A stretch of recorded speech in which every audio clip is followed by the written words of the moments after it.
सभी मित्रों को नमस्कार।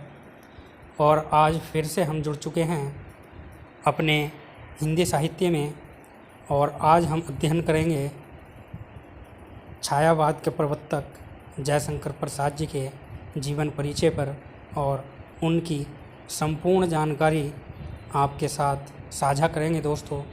तो सभी से अनुरोध है कि वो जल्दी से जल्दी जुड़ जाएं, और हमारे द्वारा जो जानकारी आप तक पहुंचाई जा रही है उसको ग्रहण करें। हम जयशंकर प्रसाद जी के बारे में संपूर्ण जानकारी आपके लिए लाए हैं दोस्तों, जिसमें हम इनकी रचनाओं के बारे में भी चर्चा करेंगे।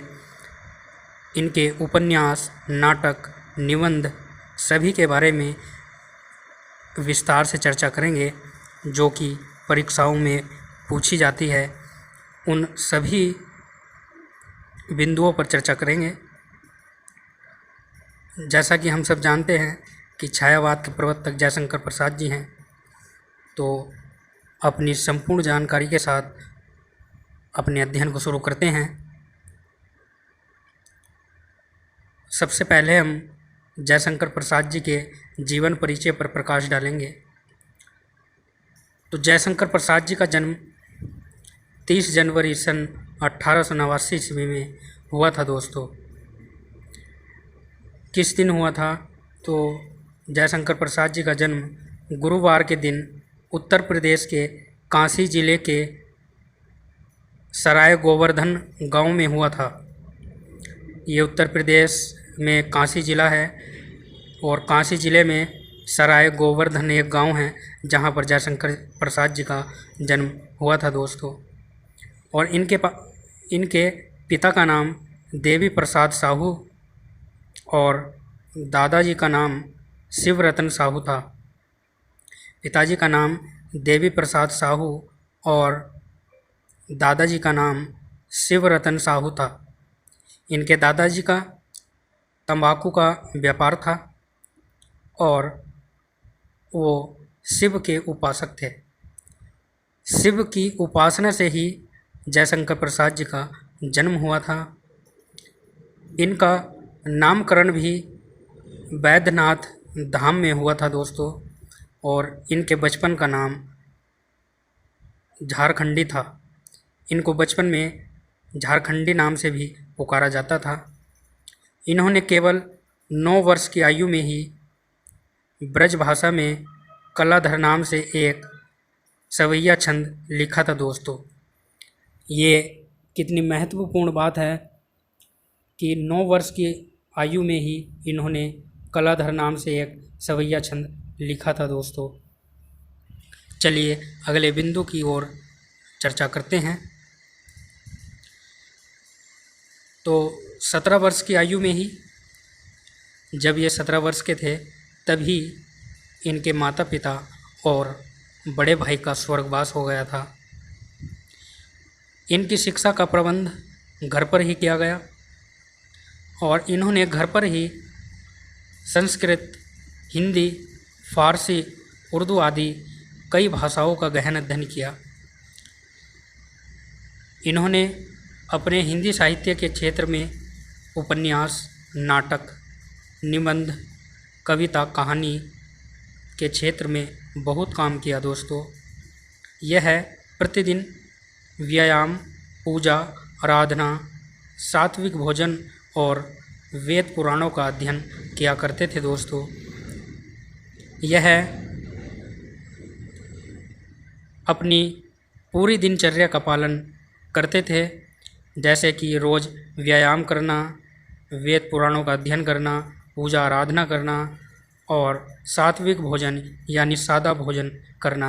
यह इनकी दिनचर्या में थी। किंतु समय का कोई पता नहीं दोस्तों, और दिनचर्या का पालन करते हुए भी इनको क्षय रोग ने घेर लिया। कुछ दिनों तक बीमार रहे, और 15 नवंबर सन 1937 ईस्वी में इनकी मृत्यु हो गई। उस समय इनकी आयु केवल 48 वर्ष की थी दोस्तों। तो 48 वर्ष की आयु में ही इन्होंने अनेक रचनाएं, निबंध, कहानी, उपन्यास लिखे और उनके ही द्वारा आज अपने हिंदी साहित्य में इनको सम्मान का दर्जा प्राप्त है और इनको सभी जानते हैं, इनका नाम सभी ने सुना है दोस्तों। और छायावाद की रचना भी, छायावाद के ये प्रवर्तक माने जाते हैं। छायावाद के प्रथम कवि इनको कहा जाता है, जयशंकर प्रसाद जी को। जैसा कि हमने देखा कि इन्होंने संस्कृत, हिंदी, फारसी, उर्दू आदि भाषाओं का गहन अध्ययन किया था और नाटक, निबंध, कविता, कहानी के क्षेत्र में बहुत काम किया दोस्तों इन्होंने। और फिर जब मृत्यु इनके सामने आई तो 48 वर्ष की आयु में ही इनका स्वर्गवास हो गया। अब हम जयशंकर प्रसाद की प्रसिद्ध कृतियाँ के बारे में चर्चा करेंगे। तो जयशंकर प्रसाद की काव्य रचनाएं 2 वर्गों में विभाजित है दोस्तों। तो पहली काव्य पथ अनुसंधान की रचनाएं, जो पहली रचनाएं हैं इनकी वह काव्य पथ अनुसंधान की रचनाएं हैं और दूसरी रस सिद्ध रचनाएं हैं, जो इनकी आंसू, लहर, कमायनी जो रचना है वह रस सिद्ध रचनाओं में आती है। इन्होंने काव्य रचना ब्रज भाषा में आरंभ की थी। जो इन्होंने काव्य रचना शुरू की तो वह ब्रज भाषा में शुरू की थी दोस्तों और धीरे धीरे खड़ी बोली को अपनाने लगे। तभी से इनकी गणना खड़ी बोली के कवियों में होने लगी दोस्तों। सबसे पहले तो इन्होंने ब्रज भाषा में ही रचना प्रारंभ की थी। ये ब्रज भाषा के कवि भी कहे जाते हैं और फिर इन्होंने धीरे धीरे हिंदी का अध्ययन किया और हिंदी में इन्होंने संपूर्ण अधिकार प्राप्त किया हिंदी पर और फिर ये हिंदी के कवियों में गिने जाने लगे और हिंदी में इन्होंने अपूर्ण कार्य किया दोस्तों। चलिए दोस्तों अगले बिंदु की ओर चर्चा करते हैं। अगला बिंदु हमारे सामने आ चुका है। इस बिंदु में हम जयशंकर प्रसाद जी के प्रसिद्ध काव्य ग्रंथ के बारे में चर्चा करेंगे। तो ये आप देख रहे हो 7 जो इनकी रचनाएं हैं, ग्रंथ हैं, यह बड़े ही प्रसिद्ध हैं, परीक्षाओं में पूछे जाते हैं। तो इनका हम एक बार अध्ययन और कालखंड ध्यान करेंगे दोस्तों। तो पहला जो ग्रंथ है इनका कानन कुसुम, जिसकी रचना इन्होंने 1913 ईस्वी में की थी दोस्तों, कानन कुसुम की। फिर दूसरा है महाराणा का महत्व, इसकी रचना इन्होंने 1914 ईस्वी में की थी दोस्तों। नंबर 3 पर है झरना, जिसकी रचना 1918 ईस्वी में की थी दोस्तों। नंबर 4 है आंसू, जिसकी रचना 1925 में की। और फिर है 5 नंबर पर लहर, जिसकी रचना इन्होंने 1933 ईस्वी में की थी दोस्तों। फिर 6 नंबर पर है कमायनी और इसकी रचना 1935 में की इन्होंने।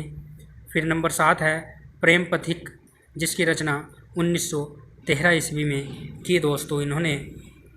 और नीचे बिंदु देख रहे हो आप कि झरना, आंसू, लहर, कमायनी छायावादी रचनाएं हैं।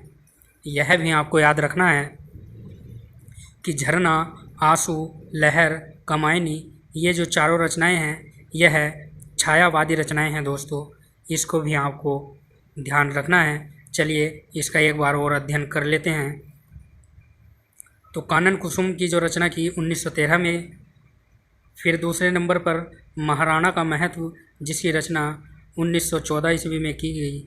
और फिर 3 नंबर पर है झरना, जिसकी रचना इन्होंने 1918 ईस्वी में की। फिर 4 नंबर पर है आंसू, जिसकी रचना 1925 में की गई दोस्तों। फिर 5 नंबर पर है लहर, जिसकी रचना 1933 में की। फिर 1935 ईस्वी में कमायनी की रचना की और 1913 में प्रेम पथिक की इन्होंने रचना की दोस्तों। यह 7 रचनाएं हैं। यह बड़े ही प्रसिद्ध रचनाएं हैं जो कि हर परीक्षाओं में पूछी जाती है। और इसमें 4 रचनाएं आपको ध्यान रखना है। कौन कौन सी? नंबर 3 है झरना, नंबर 4 आंसू, नंबर 5 लहर और नंबर 6 कमायनी। ये चारों रचनाएं छायावादी रचनाएं हैं दोस्तों। चलिए अगले बिंदु पर चर्चा करेंगे। तो अगला बिंदु है जयशंकर प्रसाद जी ने छायावाद की स्थापना की और उनकी सर्वप्रथम छायावादी रचना खोलो द्वार 1914 में प्रकाशित हुई। जब इन्होंने छायावाद की स्थापना की तो छायावाद की जो इनकी प्रथम रचना है वह खोलो द्वार रचना है दोस्तों, और 1914 में प्रकाशित हुई। आगे चलिए। कार्य क्षेत्र में जयशंकर प्रसाद की कृति का मूल आधार कमायनी है। कार्य क्षेत्र में जयशंकर प्रसाद की कीर्ति का मूल आधार कमायनी है। कमायनी खड़ी बोली का अद्वितीय महाकाव्य है। मनु और श्रद्धा को आधार बनाकर रचित मानवता को विजयनी बनाने का संदेश देता है। यह रूपक कथा काव्य भी है। यह कृति छायावाद और खड़ी बोली की काव्य गरिमा का उदाहरण है। सुमित्रा नंदन पंत इसे ताजमहल के समान मानते हैं दोस्तों। यह भी आपको याद रखना है क्या कि सुमित्रा नंदन पंत इसे ताजमहल के समान मानते हैं। किसको? खोलो द्वार रचना को दोस्तों। अगले बिंदु पर चलिए। अगला बिंदु है जयशंकर प्रसाद जी ने समय समय पर हिंदू में विविध विषयों पर सामान्य निबंध लिखे। बाद में उन्होंने शोधपरक ऐतिहासिक निबंध तथा सम्राट चंद्रगुप्त मौर्य, प्राचीन आर्यवर्त और उसका प्रथम सम्राट आदि भी निबंध लिखे हैं दोस्तों। तो ये सारी बातें आपको याद रखनी है दोस्तों। चलिए एक बार और इसको देख लेते हैं। तो जयशंकर प्रसाद जी ने छायावाद की स्थापना की और छायावाद की प्रथम जो रचना थी इनकी वो थी खोलो द्वार, जिसकी स्थापना 1914 में की गई दोस्तों। कार्य क्षेत्र में जयशंकर प्रसाद की कृति का मूल आधार कमायनी है, यानी कमायनी रचना से ही यह प्रसिद्ध हुए। और कमायनी खड़ी बोली का अद्वितीय महाकाव्य मनु और श्रद्धा को आधार बनाकर मानवता को विजयनी बनाने का संदेश देता है। यह रूपक कथा काव्य भी है और यह कृति छायावाद और खड़ी बोली की काव्य गरिमा का उदाहरण है। और सुमित्रा नंदन पंत इसको ताजमहल के समान मानते हैं दोस्तों। दूसरा बिंदु है जयशंकर प्रसाद जी ने समय समय पर हिंदू में विविध विषयों पर सामान्य निबंध लिखे हैं। बाद में उन्होंने शोधपरक ऐतिहासिक निबंध यथा सम्राट चंद्रगुप्त मौर्य, प्राचीन आर्यवर्त और उसका प्रथम सम्राट आदि निबंध ही इन्होंने लिखे हैं दोस्तों, जो कि हमारे हिंदी साहित्य में एक महत्वपूर्ण स्थान रखते हैं। और इन्होंने ज़्यादातर ऐतिहासिक चीज़ों को अपने नाटक में लिया है दोस्तों। अपनी रचनाओं में इन्होंने भारत के अतीत के जो प्रसिद्ध हिंदूवादी थे उनका वर्णन इन्होंने अपनी रचनाओं में किया है और उनके जीवन चरित्र पर प्रकाश डालते हुए इन्होंने अपनी रचनाएं लिखी हैं दोस्तों। चलिए अगले बिंदु की ओर चर्चा करते हैं और देखते हैं कि अगला बिंदु कौन सा है दोस्तों। और अगला बिंदु हमारे सामने आ चुका है, जिसमें हम जयशंकर प्रसाद की प्रसिद्ध कहानियों के बारे में चर्चा करेंगे। तो चलिए शुरू करते हैं। कथा कहानी के क्षेत्र में जयशंकर प्रसाद आधुनिक कहानीकारों के आरंभकर्ता के तौर पर जाने जाते हैं। तो जयशंकर प्रसाद कहानी के क्षेत्र में जो आधुनिक कहानीकार हैं उनके आरंभकर्ता माने जाते हैं। 1912 ईस्वी में हिंदू में इनकी पहली कहानी ग्राम प्रकाशित हुई दोस्तों।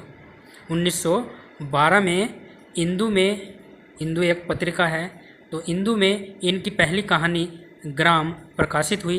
इन्होंने कुल 72 कहानियाँ लिखी हैं दोस्तों।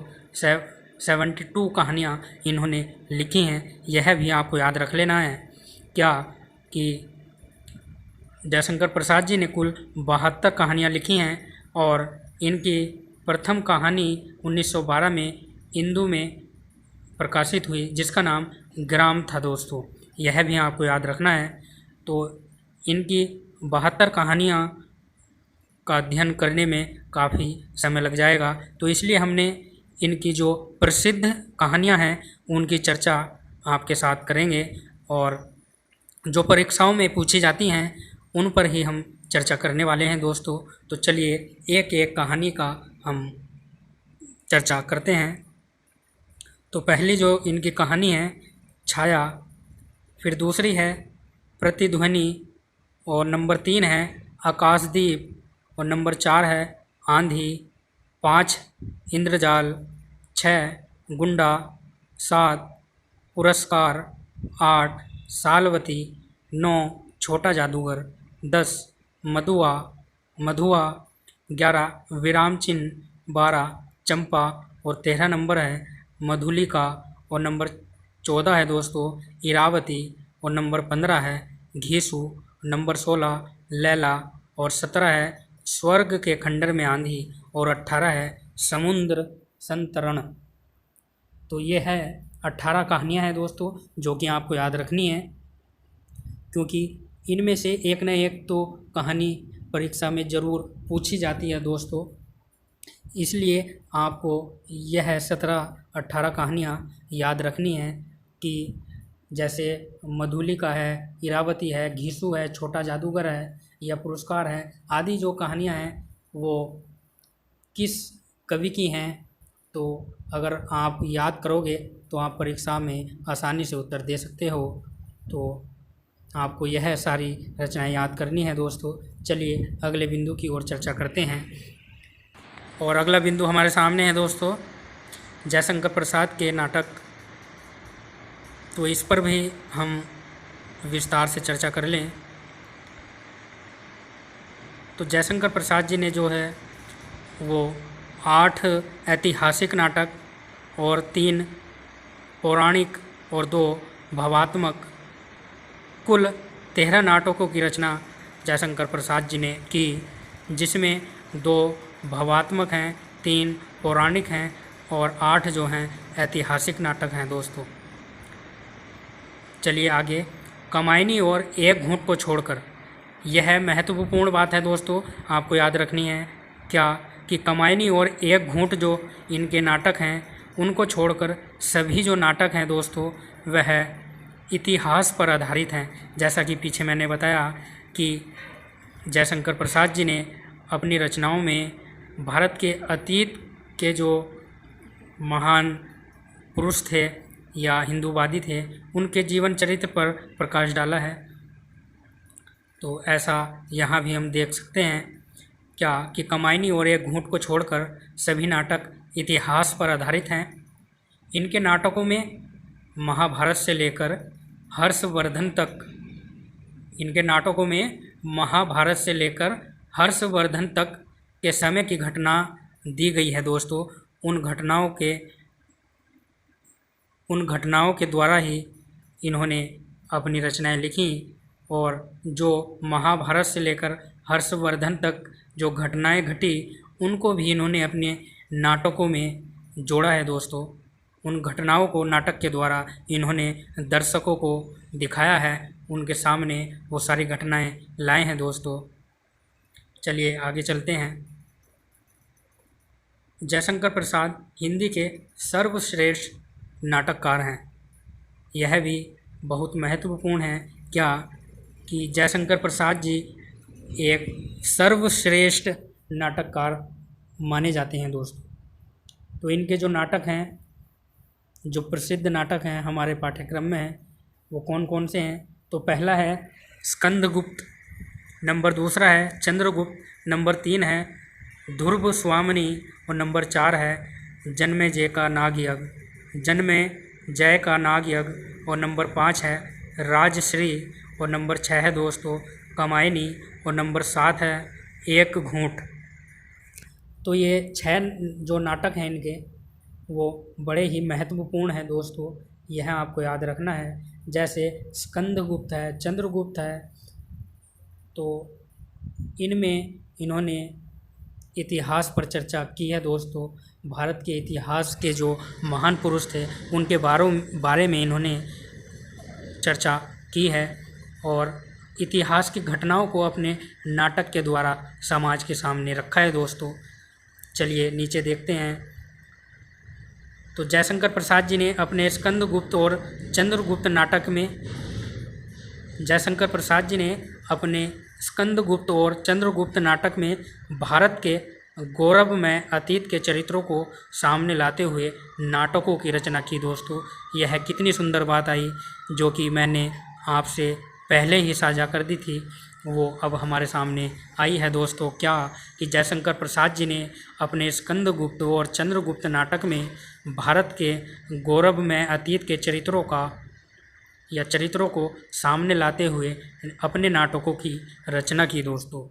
यह आपको याद रखना है। और इनके जो नाटक हैं 8 नाटक तो इनके ऐतिहासिक हैं जिसमें इतिहास का वर्णन किया गया है, और 3 पौराणिक नाटक हैं दोस्तों, और 2 भावात्मक नाटक हैं।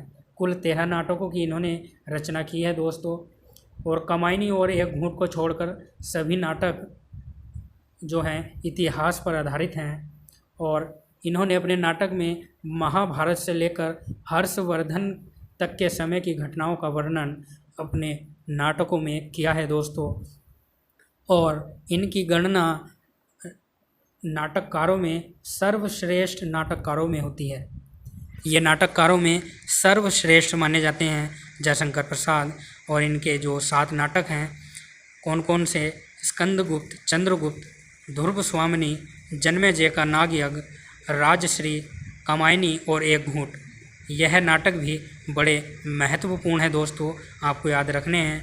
और यह भी याद रखना है कि जयशंकर प्रसाद जी ने अपने स्कंदगुप्त और चंद्रगुप्त नाटक में भारत के गौरवमय अतीत के चरित्रों को सामने लाते हुए नाटकों की रचना की दोस्तों। चलिए अगले बिंदु की ओर चर्चा करते हैं। इसमें हम जयशंकर प्रसाद जी की द्विवेदीकालीन रचनाओं के बारे में चर्चा करेंगे। तो जो द्विवेदीकालीन रचनाएं हैं इनकी कौन कौन सी हैं उनके बारे में भी चर्चा कर लेते हैं। तो पहला बिंदु है उर्वशी, वन मिलन, प्रेम राज्य, अयोध्या का उद्धार, शोकोच्छ्वास, कानन कुसुम, प्रेम पथिक, करुणालय, महाराणा का महत्व। ये सभी जो रचना है दोस्तों इनकी वो द्विवेदी युग की रचनाएं हैं। यह आपको याद रखना है कि जयशंकर प्रसाद जी की द्विवेदीकालीन रचनाएं कौन कौन सी हैं।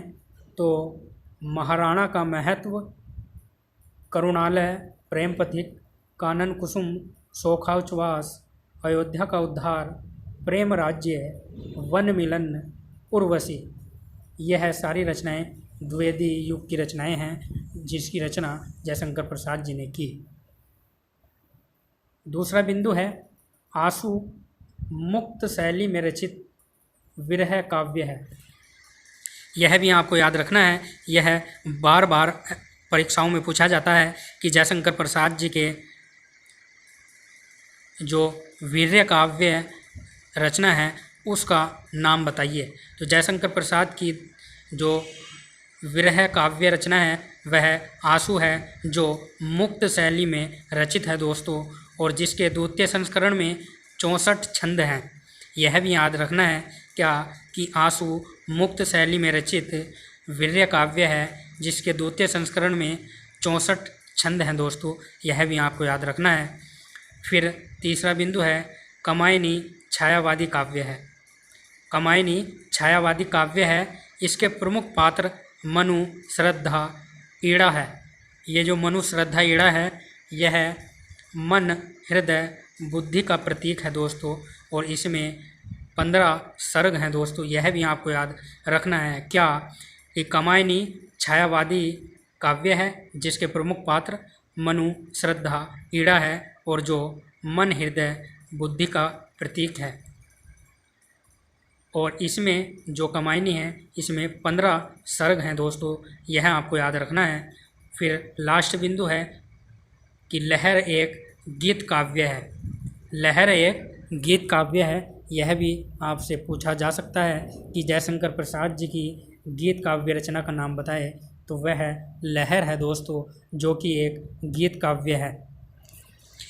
इन सारी बातों को आपको याद रखना है और अपने नोट्स बनाना है, जिसमें इन सभी बिंदुओं को लिखना है आपको और फिर इनका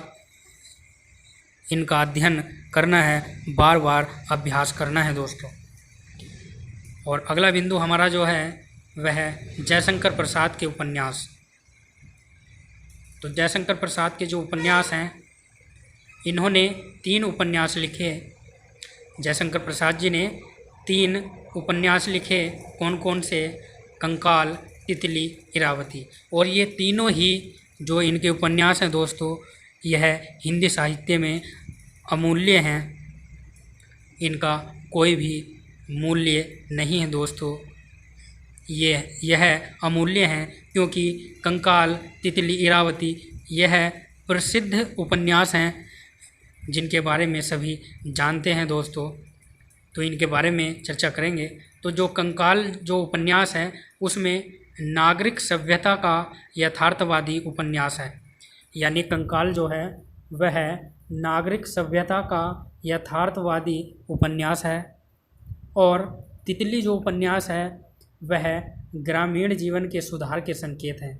यानी तितली उपन्यास में ग्रामीण जीवन में क्या सुधार कर सकते हैं उनके बारे में संदेश या संकेत किया गया है दोस्तों। और फिर ये जो तितली उपन्यास है यह एक आदर्श उन्मुख यथार्थ है। यानी यह उपन्यास आदर्श उन्मुख यथार्थवादी उपन्यास है। और इरावती ऐतिहासिक पृष्ठभूमि पर लिखा गया इनका अधूरा उपन्यास है दोस्तों। यह भी आपको याद रखना है क्या कि जयशंकर प्रसाद जी का अधूरा उपन्यास कौन सा है, तो वह इरावती है दोस्तों, जो कि ऐतिहासिक पृष्ठभूमि पर लिखा गया है और जयशंकर प्रसाद जी का अधूरा उपन्यास है इरावती।